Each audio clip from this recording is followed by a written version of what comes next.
अभ्यास करना है तो उसके लिए कुछ समय की अपेक्षा रहती है। नहीं तो विचार आते हैं, संकल्प आते हैं और वो निकलते चले जाते हैं, फिसलते से चले जाते, मानो एक प्रवाह से आए और निकल गए। इसलिए कहा किसी भी अभ्यास को सिद्ध करना है तो क्या सूत्र दिया महर्षि पतंजलि ने? तत्र स्थितौ यतनोऽभ्यासः। उस स्थिति में हम स्थिर रहे, फिर उसमें दृढ़ता आ जाती है, फिर वो हमारा स्वभाव बन जाता है। वो हमारे जागृत अवस्था में, स्वप्न अवस्था में, सुसुप्ति में। ये बात यदि बचपन में ही समझ में आ जाए और हमारे स्वभाव का हिस्सा बन जाए तो बड़े बड़े तत्व आप में उतर जाएंगे। तो आप सब बच्चे आज एक संकल्प लो और दिन भर हर जगह किसी भी सत्य का केंद्र से लेकर के परिधि तक एक बहुत बड़ा तत्व, इसी को तत्व को। तो आज का अभ्यास है आपका, जो मैं बार बार दोहराता रहता हूँ, और गुरु भगवत कृपा से हमने इस तत्व को आत्मसात सिद्ध किया। इसलिए तो मेरे साथ एक वाक्य बोलो, सभी भगवान के भगवती के ही साक्षात विग्रह हैं। सभी सीताराम के लक्ष्मी नारायण के दुर्गा भवानी भगवती के राधा कृष्ण रुक्मिणी कृष्ण के सभी भगवान के ही ब्रह्म के ही नाम रूप स्वरूप। जैसे संप्रदाय परंपराओं में ऐसे आध्यात्मिक तत्वों को ना लोगों ने उसमें घालमेल सा कर दिया। कोई सीताराम बोले तो जो दूसरे शिव के उपासक हैं, इसलिए शैव शाक्त इनके नाम पर ना बड़ा वखेड़ा हुआ था बीच में। अब कम से कम ये कालखंड ऐसा चल रहा है कि अब एक दूसरे के ऊपर लोग टोंट नहीं करते, और हमको तो पता ही नहीं लगा हम इस पचड़े से कब बाहर निकल गए। हम भी बड़े हठी दुराग्रही और बहुत ही अलग प्रकार के थॉट ऑफ स्कूल से निकले हुए, इतने ज़्यादा हठ धर्मिता में जीने वाले थे। कब गुरु कृपा भगवत कृपा से उस हठ धर्मिता से हम निकल गए, और जो इस जीवन और जगत के व्यवहारिक और पारमार्थिक सत्य हैं, गुरु भगवत कृपा से हम उनसे वंचित होने से बच गए। तो अलग अलग भाव चेतनाएं हैं सबकी, अलग अलग के कुल में, वंश में, किसी के कुल में राम के, कृष्ण की, किसी के शिव की, किसी के हनुमान की भक्ति है, किसी के कुल में ओंकार की भक्ति है, किसी के कुल में निराकार की भक्ति है। ये कोई भेद नहीं है, ये अभेद तत्व है अध्यात्म। तो अब हमारी उम्र तक, हमारे अनुभव तक पहुंचते पहुंचते आपको देर लगेगी। तो गुरु के अनुभव को ही अपना अनुभव मान लो, यही गुरु शिष्य का। तो जो जिस भाव चेतना में है, मैं बार बार एक ही तत्व कहता हूं, एक है सर्वज्ञ सर्वशक्तिमान सर्वव्यापक ब्रह्म।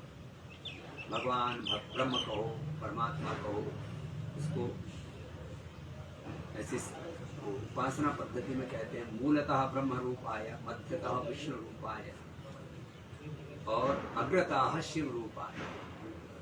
ये जो एक परम शक्ति है, पराशक्ति, परम सत्य, सनातन शाश्वत सत्य जिसको बोलते हो ब्रह्म है। और वो ब्रह्म जब अपनी शक्ति को स्वरूप आकार देता है तो उसका जो अंदर का प्रोसेस है, बीच का जो प्रोसेस है, उसको विष्णु कहते हैं। फिर ये तो बच्चों को जैसे ए अनार, ए एप्पल, पपीता, अब ऐसे कई कबूतर सिखाते। अब हम छोटे बच्चे थे, मास्टर जी से पूछते थे, कबूतर कहाँ है जी मास्टर जी? तो बोले बेटा कबूतर तो उधर है। तो मैंने कहा ये कबूतर क्यों पढ़ा रहे? बोले कई कबूतर में भी कह है, यहाँ भी कह है।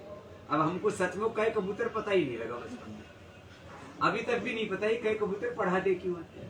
तो ऐसे ये तो चीजों को सिंबॉलिकली समझाने के लिए ब्रह्मा विष्णु महेश ऐसे शिव आदि। अब सब जितना भी आप शिव के स्तोत्र पढ़ते हो, हमने तो खैर शिव को और शिवलिंग की महिमा को जाना ही नहीं था गुरुकुल में पढ़ते समय। शिव का लिंग का मतलब बहुत ही गलत अर्थ लगाते हैं। लिंग तो प्रतीक को कहते, चिन्ह को कहते, संकेत को कहते हैं। तो वो जो परात्पर ब्रह्म है, आप उसको एक छोटे से अणु से तो समझना शुरू करोगे। अब एक अणु और परमाणु समझ में आता नहीं और बोले हमको तो शिव का साक्षात्कार करना है, ब्रह्म का साक्षात्कार करना है। तो जिसको एक कण सृष्टि का समझ में नहीं आया, वो शिव तत्व को कैसे पाले?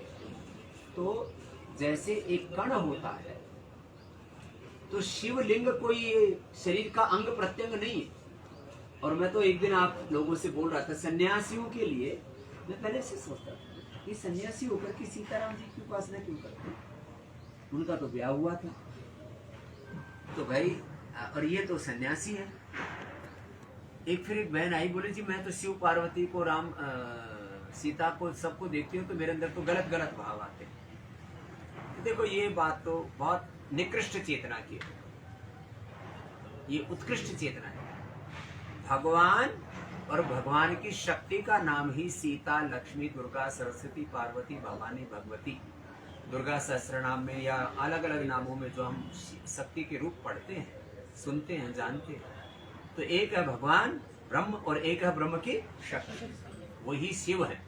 अब शिव को सभी, शिव के जितने भी हम शिव सहस्त्र नाम पढ़ लो, शिवाष्टकम, रुद्राष्टकम, सब में पढ़ो, सब में क्या है? अजन्मा, निराकार, निर्विकार, ओंकार। और फिर हम चित्र भी देखते हैं। ये तो मनुष्य की सहूलियत के लिए ऐसा बताया गया है।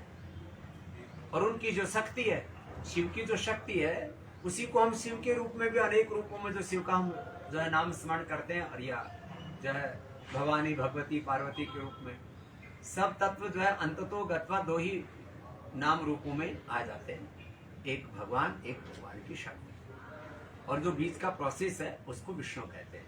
इसलिए जो है ये अब कोई प्रवचन वाला विषय नहीं, अनुभूति वाला। तो सब भगवान और भगवती के ही स्वरूप है। तो इससे कितनी चीजें सिद्ध होंगी? आपका ब्रह्मचर्य सिद्ध हो, जो आध्यात्मिक जीवन का पहला कदम है, पहली सीढ़ी, पहला सोपान। हमारे भीतर एक क्षण के लिए भी देह भाव ना आए, अपने शरीर के प्रति भी। ठीक है, व्यवहार में आप बात करेंगे तो शरीर, हम रोज आरोग्य की बात करते हैं, लेकिन हमारे चित्त में कभी भी कोई विकारी भाव नहीं आता। हम इनफर्टिलिटी की भी बात करते हैं, गृहस्थों के साथ गृहस्थ होने की भी बात करते हैं, ब्रह्मचारियों के ऊर्ध्वरेता होने, और भगवान शिव के लिए बार बार क्या शब्द प्रयोग किया है? ऊर्ध्वरेता। ब्रह्मचारी, और भी बड़े बड़े शब्द हैं। तो आप इस तत्व को साथ, तो एक ब्रह्म बुद्धि, एक ब्रह्म भाव, ओम सर्वम खलविदम ब्रह्म, या ब्रह्मयुदम अमृतम पुरस्तात् ब्रह्म पश्चात, ये ज्ञानियों की भाषा है। सीताराम ये भक्त की भाषा है। और जो है भगवान के नाते भगवत अर्पण, ब्रह्मार्पण, ब्रह्म हवीर और स्वकर्मणा तमभ्यर्च, ये कर्मयोग की भाषा है। भाषा के भेद होने से तत्व का भेद तो नहीं। तो आप सब बच्चे इसी भाव को दृढ़ करो। आज दिन भर इसका अभ्यास करो, रात को स्वप्न भी आपको ऐसे आएगा, और फिर इसी भाव से नीचे एक क्षण भी नहीं आना, फिर आपका स्वभाव बन जाएगा। भाव ही जब दृढ़ हो जाए तो क्या हो जाता है? बस ऐसे सब भगवान भगवती के ही स्वरूप हैं। अब जिनके भीतर कुछ अलग प्रोग्रामिंग हो रखी है, जैसे हमने अपनी भी बताई, तो ऐसे किसी के अलग प्रोग्रामिंग हो रखी है तो अपनी प्रोग्रामिंग करेक्शन, उसमें करेक्शन करो। ऐसे इस भाव को दृढ़ बनाओ, और इस भाव को दृढ़ बना लेंगे तो इससे फिर हमारे सारे कार्य सिद्ध हो जाएंगे। और हमें जो है, जैसे माँ कवि जो अंतिम स्वरूप क्या कहा? सिद्धि दात्री। तो हमारी ये सिद्धि सिद्ध हो जाए, एक कोई भी तत्व सिद्ध हो जाए जीवन में, तो हमारी साधुता सिद्ध हो जाती है, साधना सिद्ध हो जाती है, हमारा भजन पूरा हो जाता है। एक तत्व भी सिद्ध हो जाए। अब हम भी सब अपने भाइयों को भी देखते हैं, अपने इन श्रद्धामयी बेटियों को भी देखते हैं। हम पूज्य तो इसलिए बोलते हैं सबको, हम एक ब्रह्म का भाव सब जगह रखते हैं, तो भगवान पूज्य है ना हमारे। और आप सब में शरीर देह दृष्टि नहीं रखते, आप सब में भी भगवान और भगवती की दृष्टि रखते हैं। इसलिए हम गुरु हैं, आप हमारे बालक भी हो और हमारे लिए भगवान भगवती के भी विग्रह हो। इसमें भी कोई ठीक है, एक व्यवहार भेद रहता है गुरु शिष्य का, लेकिन भाव का भेद नहीं रहता।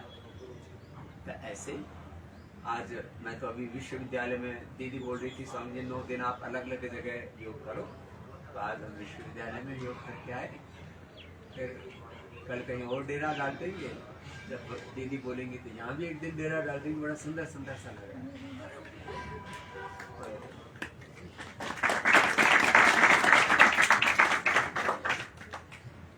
हमारी पूज्य दीदी माँ, सब बहनें माँ की तरह उनका आश्रय लेकर के आपको, जब कभी कभी एक ये भी भावों का प्रवाह होता है, और ये सभी के लिए, कोई बहनों के लिए, कोई भाइयों के लिए, एक के लिए नहीं है।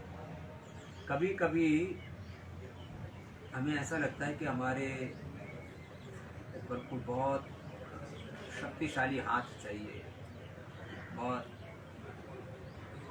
दृढ़ता वाला, शौर्य वीरता पराक्रम वाला हाथ चाहिए, तो उसको पिता कहते हैं, उसको गुरु।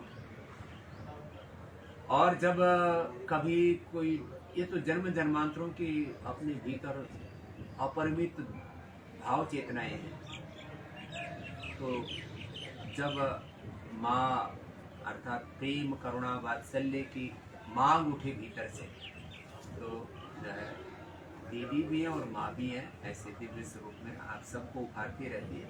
ऐसे पूज्य दीदी माता जी को भी बहुत बहुत आशीर्वाद, आप सब बच्चों को भी आशीर्वाद, ऐसे ही सब प्रसन्न रहो। अब आशीर्वाद के साथ लो प्रसाद।